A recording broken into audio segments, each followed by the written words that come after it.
today what we're going to be talking about is this thing called integral theory, and it's going to be related to spiral dynamics. And I'm not going to be spending a huge amount of time actually talking about the theory itself, and it only because that would take up a huge amount of time.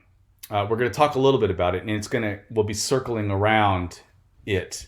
But what I really want to do throughout this series, this presentation, is to talk about how understanding these different developmental levels, both in the micro, individually, but also the macro, it can be very important for us to understanding the world we live in, politically and theologically, spiritually, let's say, but also what it might look like to live from a place of open-heartedness, real open-heartedness.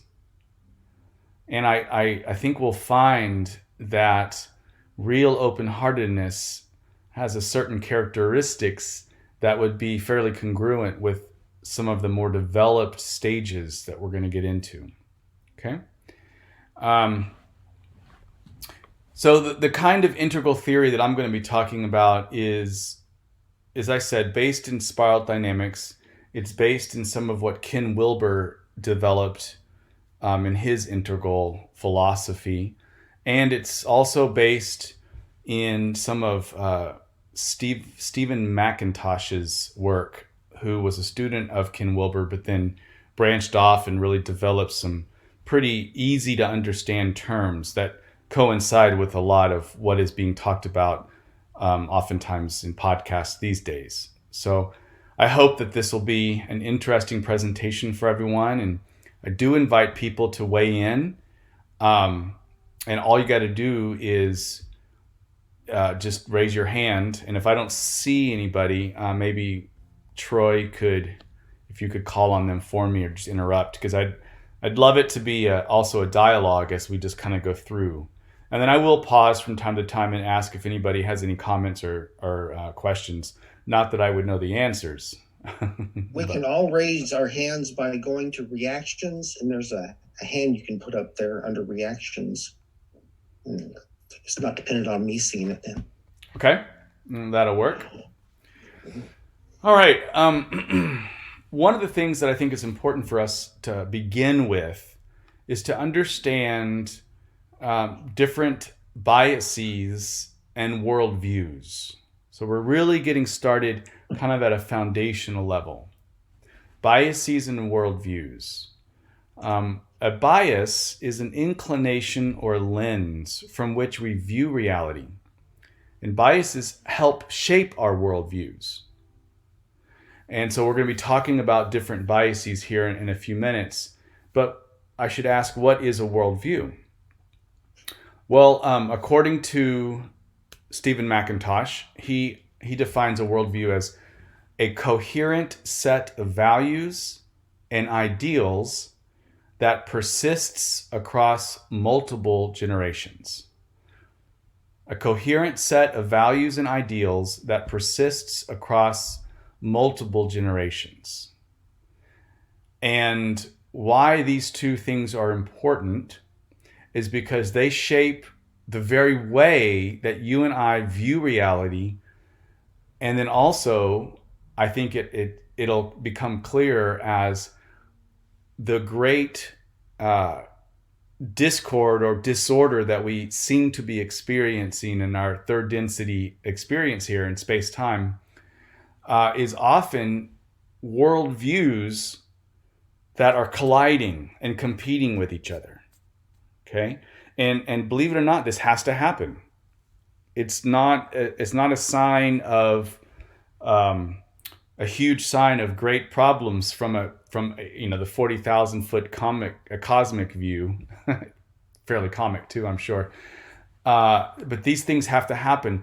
Just in the same way is that a child growing up takes a long time to grow up and has to fail, lose and then renew, loss and renewal, falling and rising over and over and over again. And it makes us the people that we are.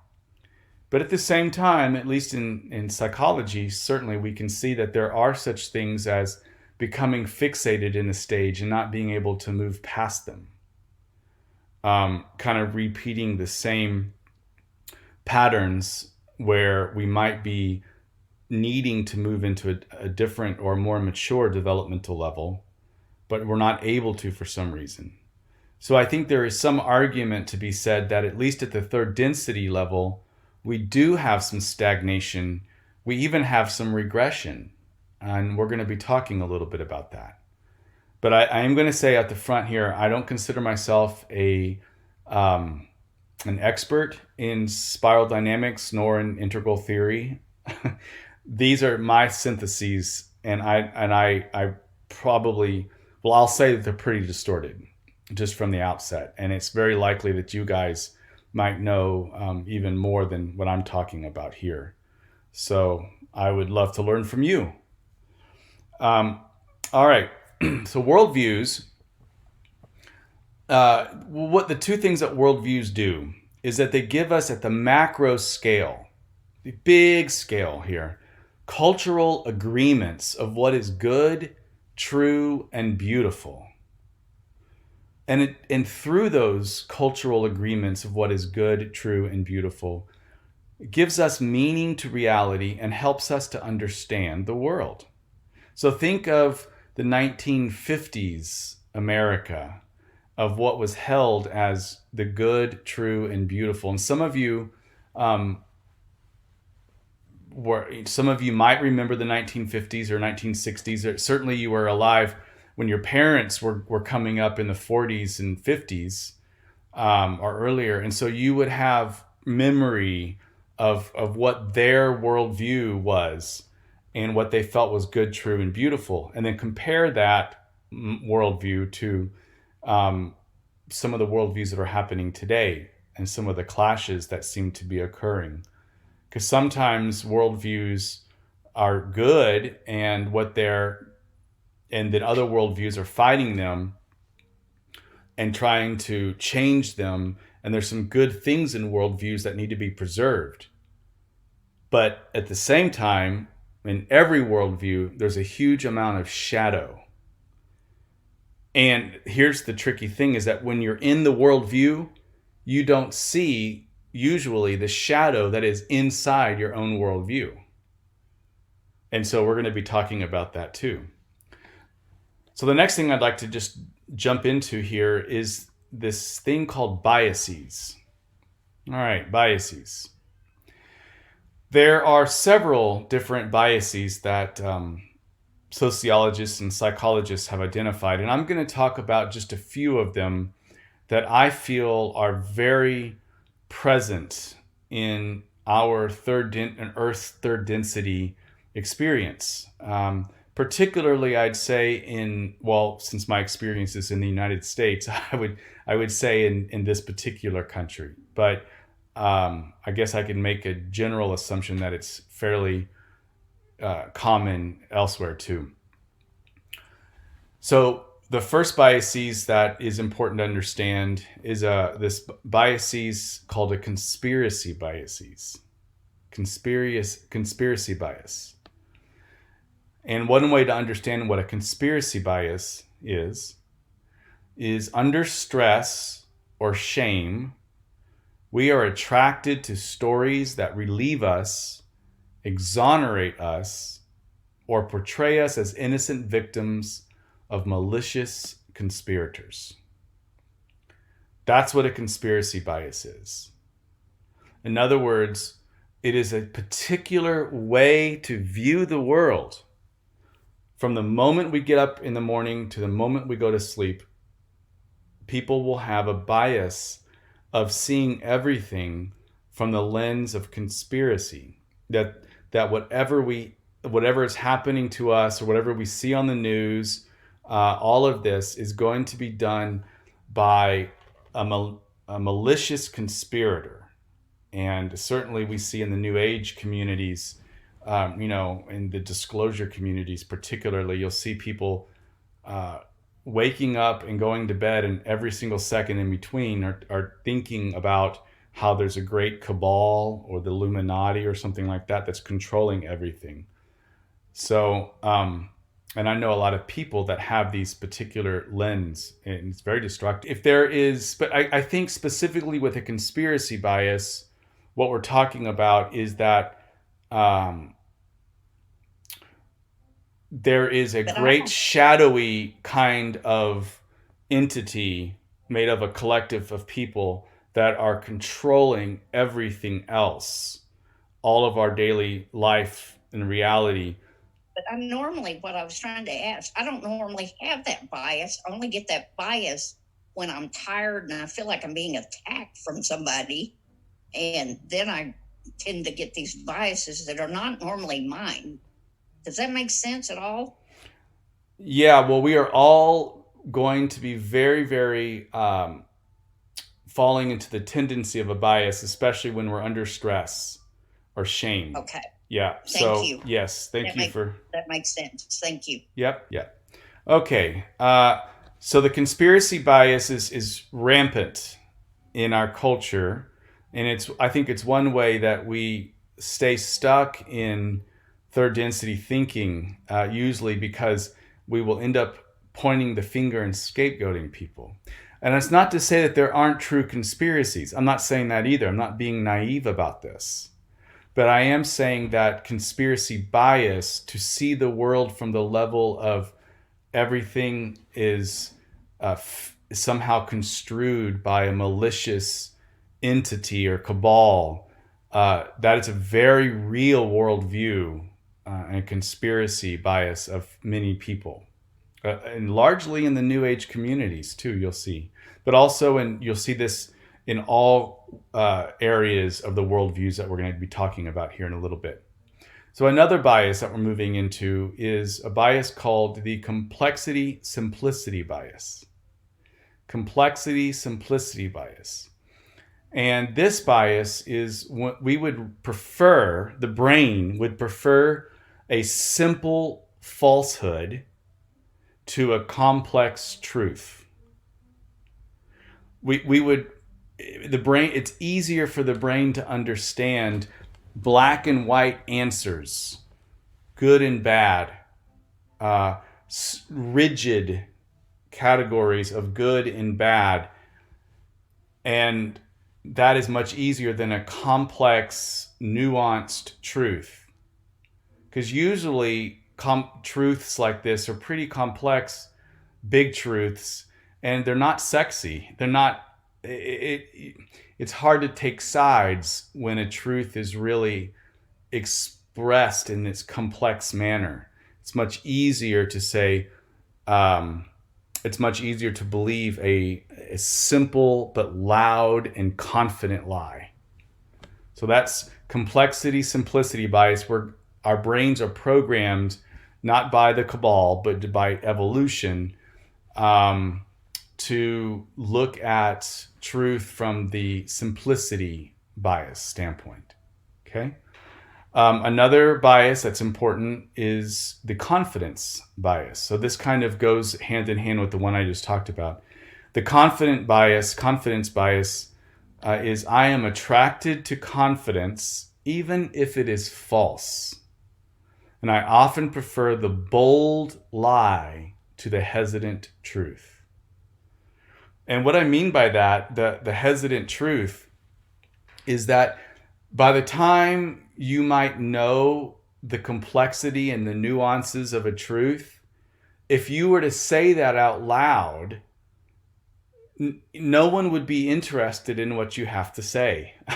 For few people would be that interested in what you have to say. And so oftentimes people who might see more complexly don't bother to say it out loud, because you're just going to get attacked. People aren't ready for the complexity of the truth. They would prefer a confident, very confident, bold lie that's proclaimed by confident, bold liars. People who are able to produce their truth in a confident and bold way, especially if there's no nuance or ability to see other sides. then you're going to be in the presence of somebody who is really dealing with a lot of confidence bias, and we'll be attracted to them too. So we need to see that in ourselves. Two more. The next one is what's called confirmation bias, and this one's a big one too. We judge new ideas based on the ease with which they fit in with and confirm our standard view and what we already believe. I just want to pause here. Sonia, you had a question? Yeah, I was wondering because the third bias, like you said, the competence. Could you, I can barely hear you. I don't know if you're away from your phone. Can you hear me better? Yeah. You can hear me? No one can hear you. Oh, wow.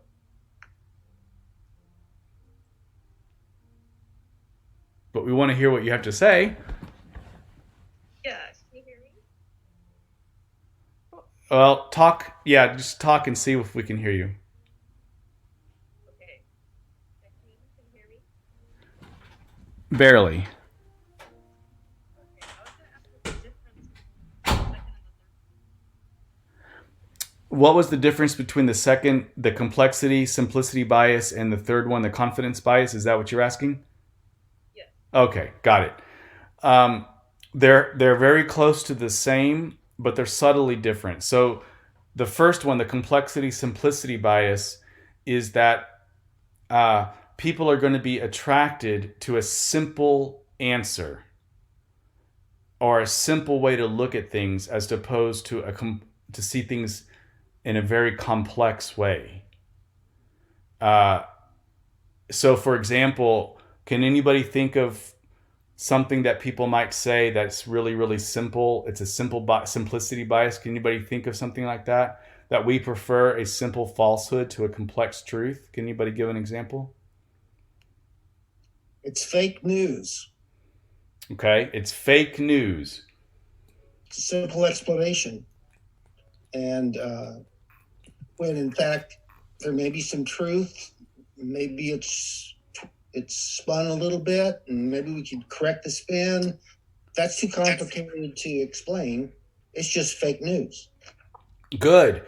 Or another one I can think of, and this would be revealing my own bias, but that is the COVID. The COVID is false. It doesn't exist. It's not real. Or COVID was created by the cabal. Now, I don't have any of those facts, but it's real simple just to throw those things out there instead of seeing it much more complexly. So that would be complexity and simplicity bias. And then another one I can think of, complexity, simplicity bias, is if you see somebody who maybe is a kind of jerk, for example, or maybe even a narcissist, but it would be easy to label them as negative, maybe. But then you learn about their life growing up and how hard it was for them, and maybe they suffered trauma after trauma, and just a really, really rough life. So we could label them as just idiots who don't want to have much to do with them, simplicity bias, or we can see them from a more complexity place. But the confidence bias, that's the third one that I was talking about. And that's where you might have a leader standing up and just saying, this is how it is, folks. They're out to get me. They are doing this to me. They are all liars. They're all wrong. That kind of thing. And you're going to believe it.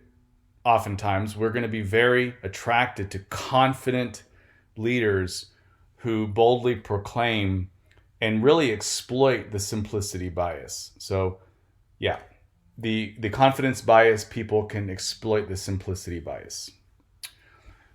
Okay, moving on now to the confirmation bias. So again, we will judge new ideas based on the ease with which they fit in and confirm the only standard view that we have. So any old ideas, old information, and trusted authorities, um, as a result, our framing story or belief system, or paradigm excludes whatever doesn't fit in.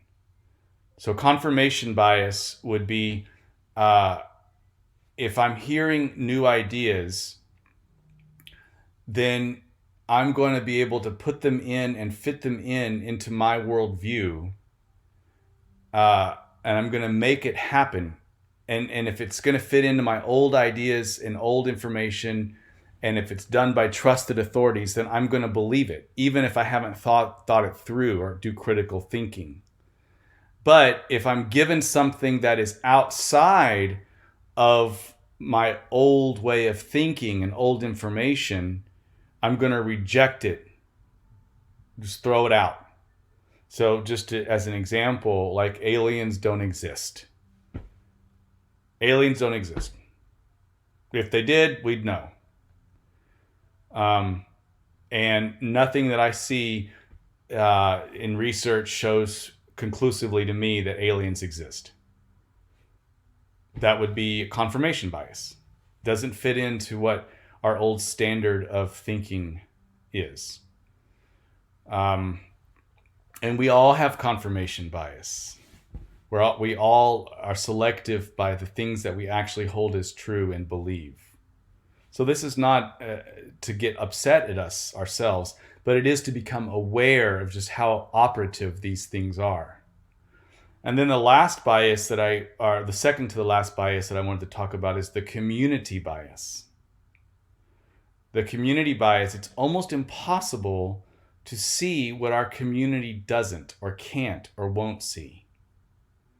So for example, whatever community that we belong to, religious or spiritual or disclosure communities or whatever communities we belong to and we have, maybe our parents have, or maybe we're rejecting our parents' community and we're into our own community.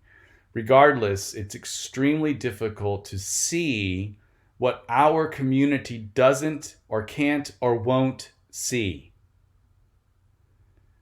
So maybe think about your own communities of origins and what are you able to see that they couldn't see, that they wouldn't agree to.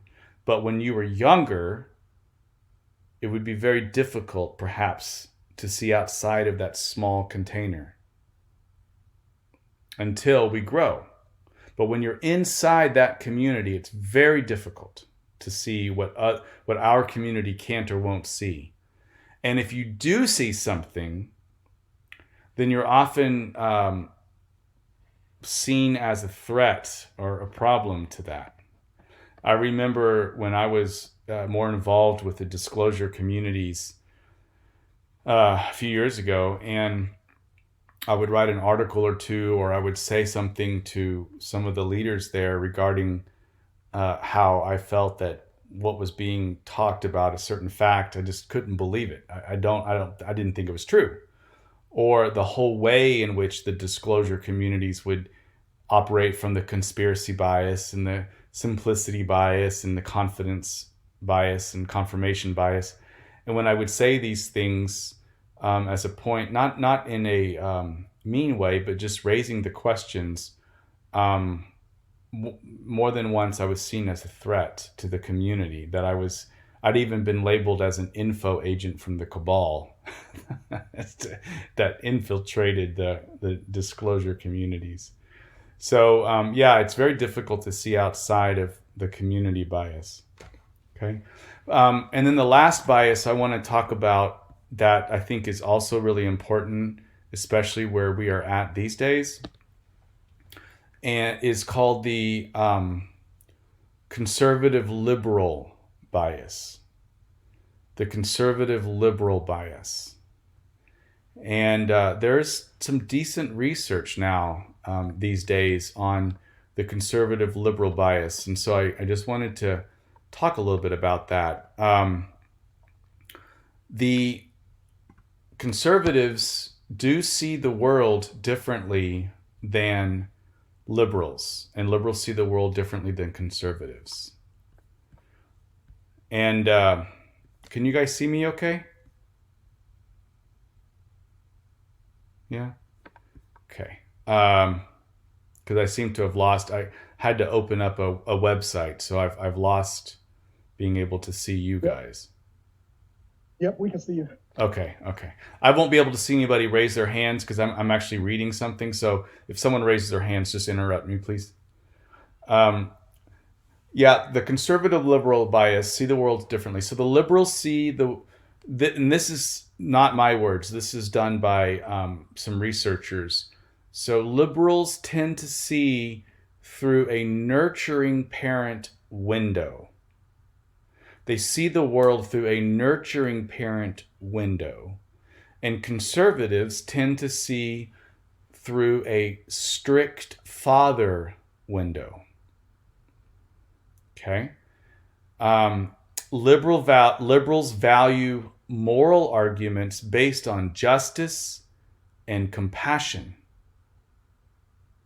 So liberals, again, value moral arguments based on justice and compassion, whereas conservatives often place a high value on arguments based on purity, loyalty, authority, and tradition. So I'll say that again because it's important to see. Conservatives often place a high value on purity, loyalty, authority, and tradition. So if you're actually listening to people in your life that are more liberal minded, when they're talking about the world, their worldview, or they're upset about social justice issues or something like that, you'll often hear them talking a little bit more from wanting moral justice. Like they have moral arguments based on justice and compassion. So they're really high on compassion. And oftentimes this is brain structures. You know, the brain actually looks a little bit different from hardwired a little bit in different ways from liberals and conservatives. And there's a nurturing parent window. But from the other side, the conservatives, again, some people are even arguing you're kind of born into this. It's not necessarily a worldview that you adopt. I mean, surely there's going to be nature and nurture involved here. But some people are going to see the world through a strict father lens, and their high value is purity, the purity of something, and the loyalty to the group, and authority and tradition. And here's the interesting thing is that the conservative liberal bias is present in all of us. We just have to wake up and see from which bias do we actually operate most from, because a kind of open-hearted bias, if we could call it that way, a law of one bias perhaps, would be one that knows when it's important to see the world from the eyes of a nurturing parent, where moral arguments should be based on justice and to have deep compassion. But oftentimes liberals play those up to the detriment of the good conservative values, because there are some really good conservative values. Things like loyalty to a group, loyalty to an idea. Authority is not a bad word. Oftentimes liberals are very upset, or they feel very threatened by the word authority. But authority itself, even in fourth density, Ra talks about how they imply that there are hierarchies even within fourth density, where the more polarized groups, positive groups, will actually seek out the less polarized groups and sort of minister to them.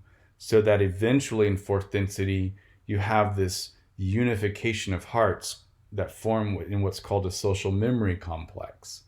But fourth density is going to have a governmental type structure. It's just the nature of having a civilization. You have to. There are authority figures, and authority is perfectly fine. It's how one uses their authority is the important thing. But a lot of people who have a conspiracy bias will automatically throw out anything with the word authority on it. And lastly, the conservatives have a wonderful value in tradition, a sense of continuity, a sense of large community that spans generations. It's very important to have these kinds of things, because if we grow up and we're just thrust into what we're going to be calling later on a postmodern world or a liberal world view without having some sense of tradition, that we're connected to a larger body of people, that we are able to trace our belief systems in some way to something that transcends my little family of origin. If we don't have that, it is very hard to actually grow roots. People who don't have much practice in honoring tradition don't grow roots deeply very easily, and then you'll see them in their 30s and 40s, but even beginning in the late 20s, where they may say all the right things, they may have progressive ideas, they may really want to help people, but there is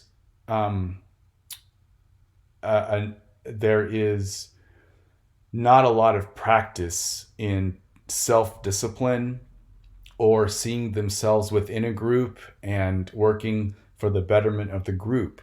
They may be looking just for the betterment of their own self, but they don't grow roots then inside of a community, and that can be hard when they start to hit middle age, because the soul and the spiritual stages of middle age want to be able to transcend identity and end up giving back to communities. So anyway, tradition is an important thing.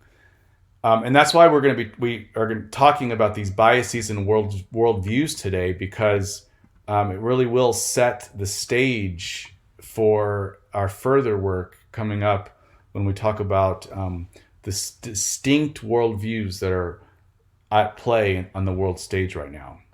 So I'm going to pause here and just ask if anybody has any thoughts or questions so far. Hi, Michael.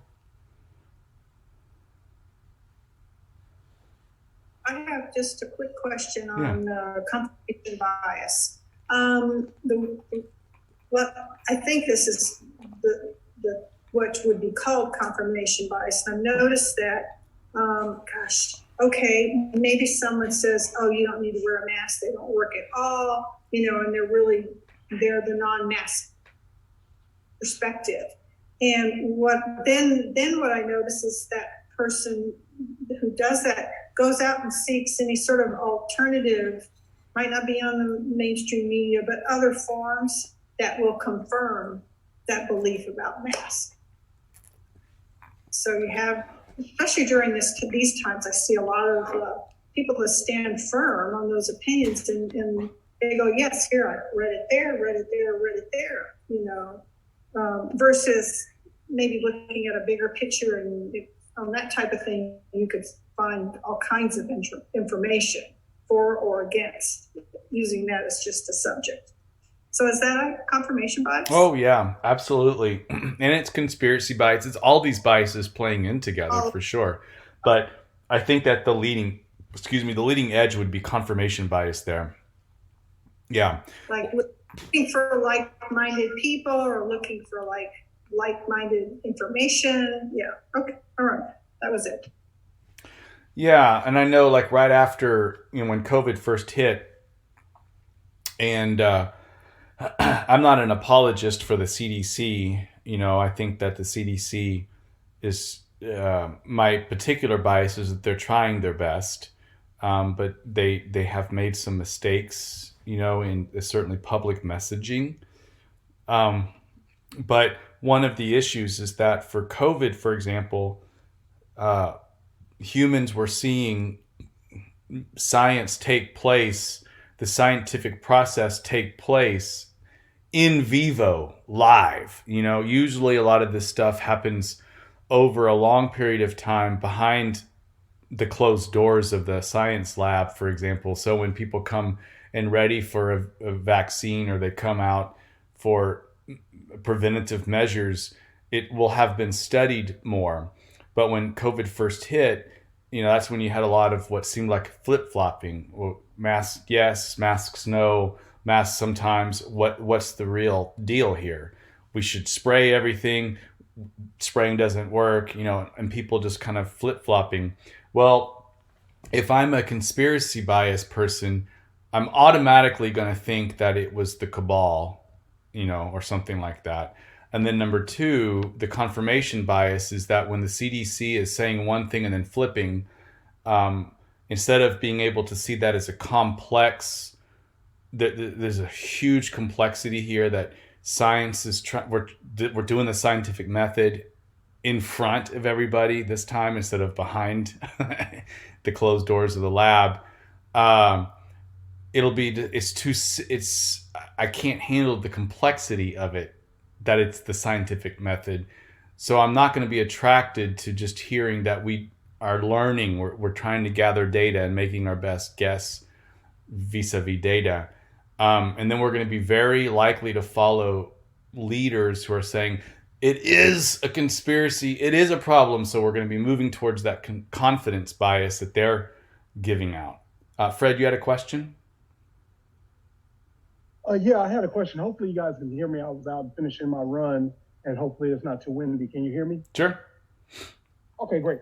My question is this, is that with all of these biases that are just present, that are just realities, would you say that the work of like efficient soul work, so the work of maturing the soul, the whole purpose is to find balance or proper balance between the two polarizing opposites?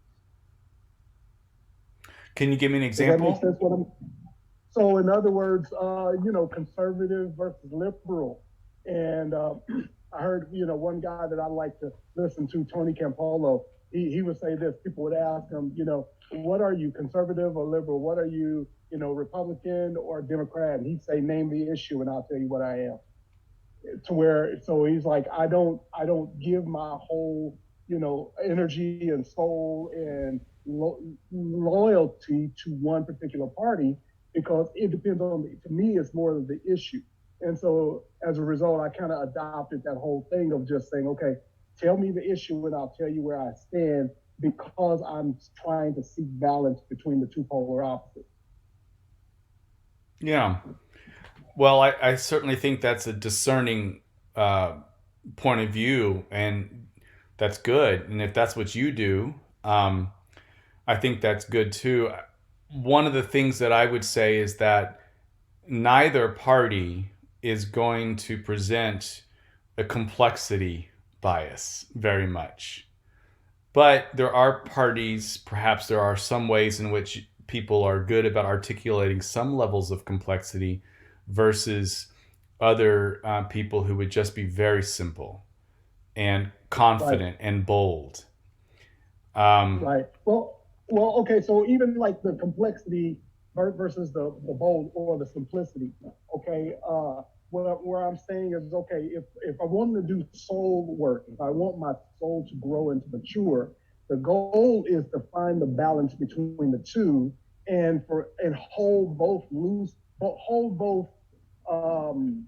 extremes loosely.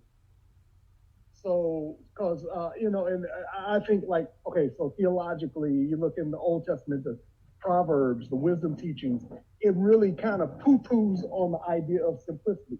It's like, simplicity from that standpoint is saying, yeah, you're naive, and naivete can get you, messed up every time. So it's, being wise as serpents, harmless as doves type thing. So learning that, and then of course you can get so wise that you become a fool because you're seeking after power. So how do you find the strike the balance of having a simplicity of daily bread seeking, and so you're not power grabbing? So once again, finding a strike of balance. That's what I was trying to. Yeah. I think, I don't know if this is the right way to look at this, but what I try to do is first realize that I lean in one direction or another, not just the conservative liberal, but also conspiracy bias and all of these biases we all have. And anybody you talk to, even if they're super progressive or super conservative, they're going to have these biases. It's kind of like you don't get through being a human without them. So it's not a matter of not having them. But the biases that we have are sort of surface layer in a sense that they help us to form our understanding of reality, but it is not getting at the deeper layer of the fear that we might have. It's usually going to be fear or shame that's below these biases.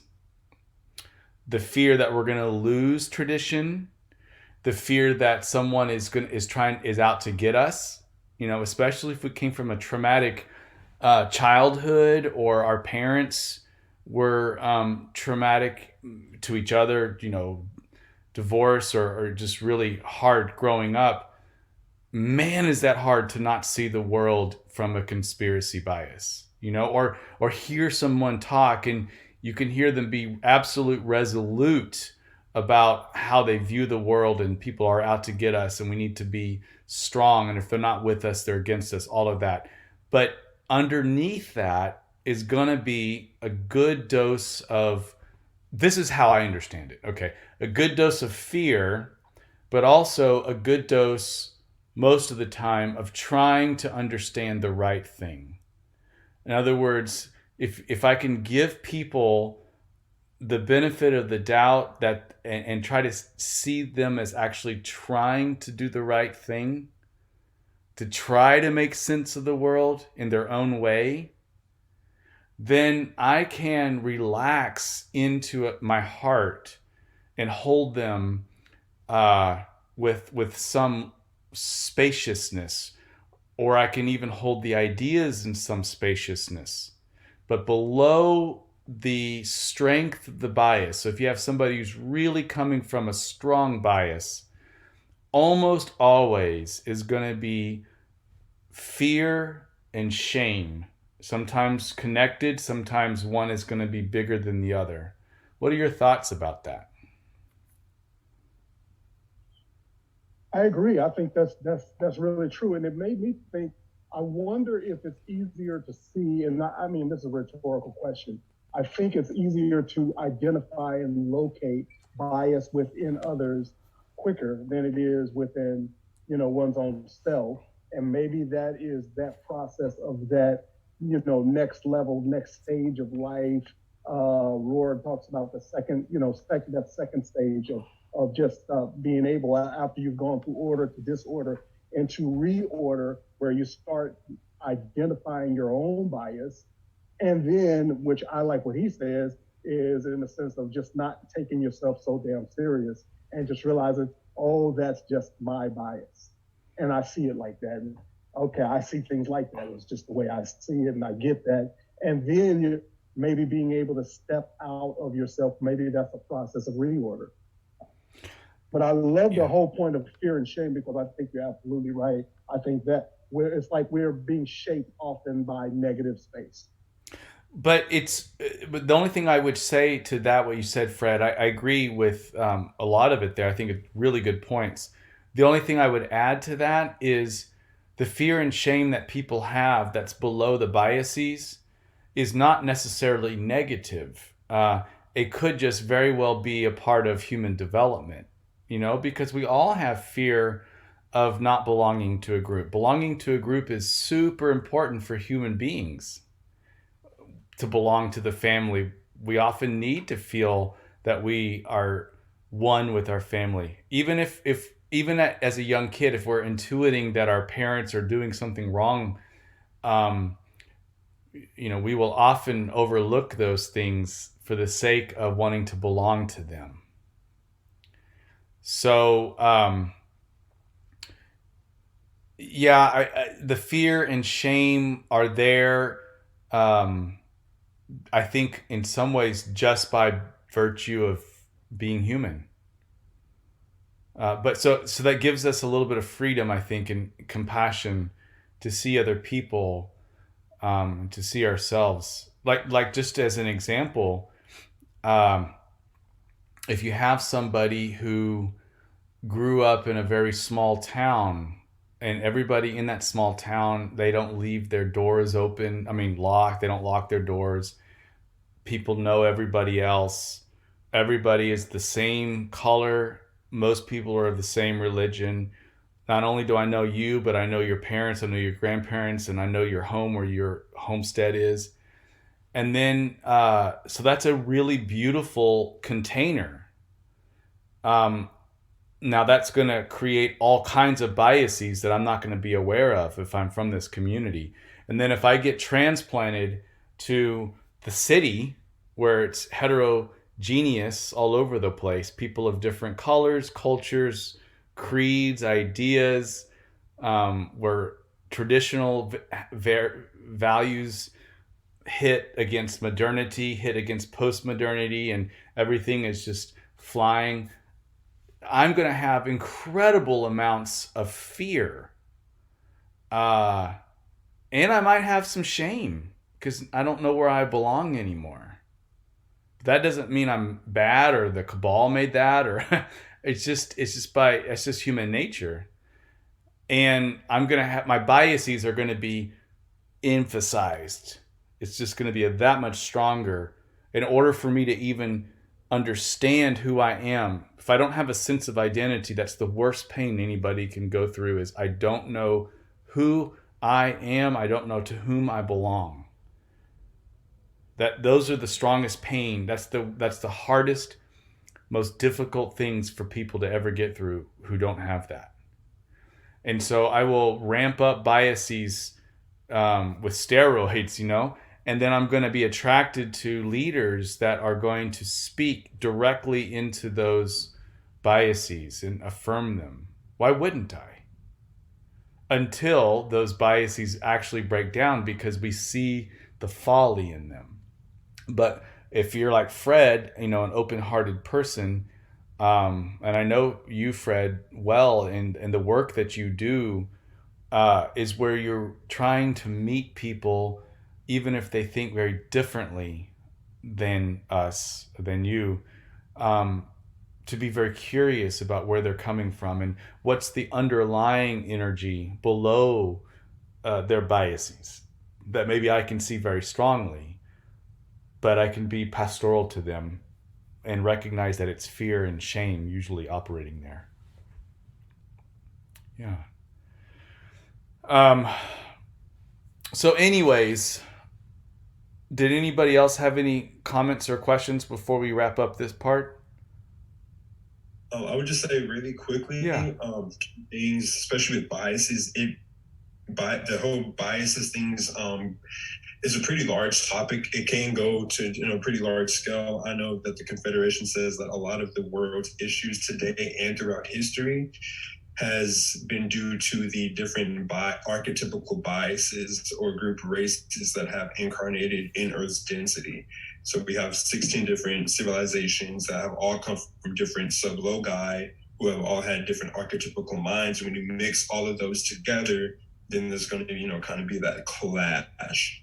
And then my other point was that I also learned that we come into our lives with biases that have been developed from previous lifetimes. And sometimes those biases are for balancing. Sometimes we come in with those biases to balance out. And sometimes those biases are also kind of here to help us out. So I just wanted to throw that in also. Yeah, very, very well said. And the law of one often talks about biases in the ways that we can talk about distortions, distorted points of view, or it doesn't necessarily mean a negative thing either. It's just we have to have these biases. People who say they don't have any biases or they want to get rid of them, well, that's not third density. It's not that you don't have the biases, it's just that we become aware of them. And then we're less likely to operate from them, or we can receive other people in a more open-hearted way. Troy, you had a comment or question?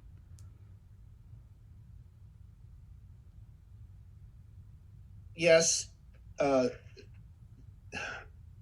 I'm seeing transferences all over here.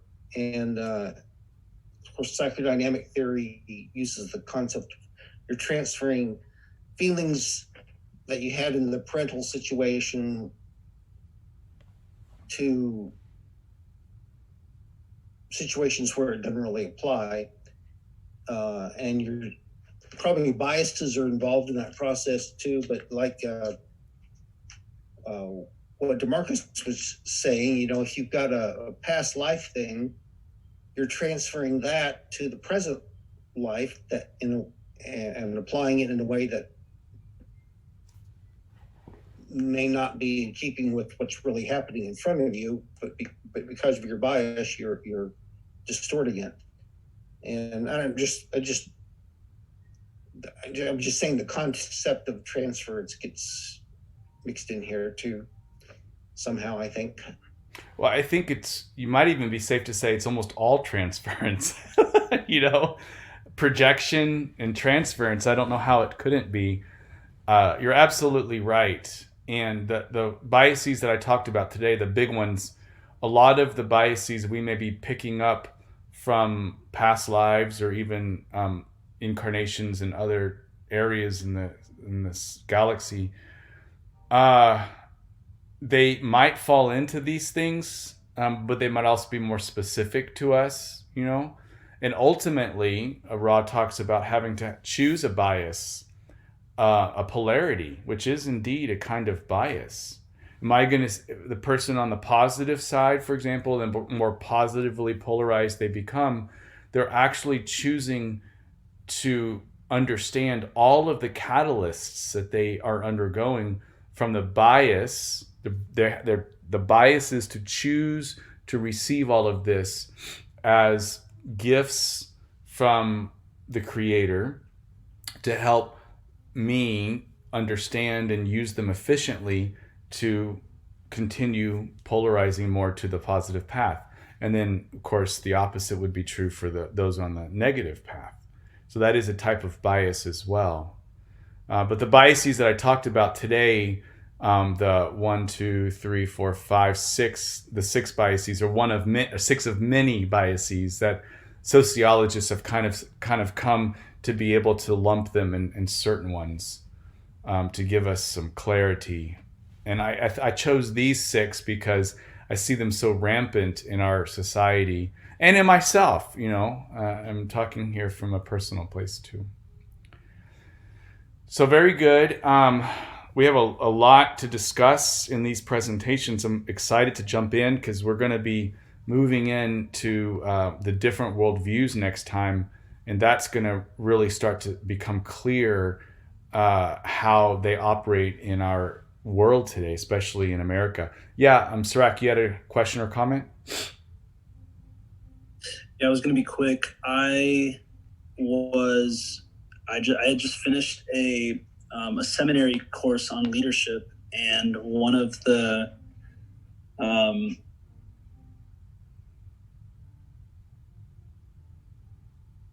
things our professor of a leader is to, and these are primarily students in the class that are wanting to be pastors, priests, etc. The role of the leader is to fail the expectations of your congregation at a rate that they can stand. And he was he talked a lot about biases throughout the course and how leadership is not completely overwhelming and just burning down all the traditions or setting up brand new traditions, but discerningly moving people. He didn't have the framework of spiral dynamics throughout the course, but moving yourself and people up the spiral at a rate that is uncomfortable, but it is at a rate they can on to where they're encountering their biases, but they're able to hold them, observe them, to not react defensively or dismiss them or deny them, but to, just gently get them to hold them and look at them. So I thought that was a helpful concept throughout the course. Just wanted to add that to your talk tonight. I love that. What a great definition of leadership. That's fantastic. And I think that's also what counselors do. To some degree, that's what we do too. Yeah. So anyways, I haven't checked the chats. Did anybody say anything here in the chats? Oh, okay, we do. We have some chat stuff. DeMarcus says, I would say that each has some a balance of both conservative and liberal. They could also be neither, as each Abrahamic religion originated in different times and cultures that had ideals different from what we would view today as liberal or conservative. Oh, I think you are in responding to Eduardo. And Eduardo says, would ideals or morals stemming from the Abrahamic religions be conservative in nature, or could they also be seen as liberal, or would it be a mistake to even cover them all the lessons under one umbrella? Well, there'd be both. And a lot of times what we would consider as traditional conservative religious things, when they were actually brought about or instituted, that they were quite liberal, like super liberal, like liberal enough to get crucified for, and the prophets were often very liberal. The prophets were the super progressive people of their time, and they were often hated or killed because they were so liberal. But then what we're seeing them now, we might see them as sort of part of the tradition and conservatives. So yeah, it doesn't quite fit, but it is an interesting thing to think about. Yeah. Okay. Let's see here. We're going to conclude, and I'm going to ask if there's anybody who would like to close us out. Is there anybody that... You know what? Maybe I could ask Barbara, would you read that one more time very slowly for us? That was such a beautiful way to open up our group. So if you could say the welcoming prayer so we can take our week with this. Okay. Welcome, welcome, welcome.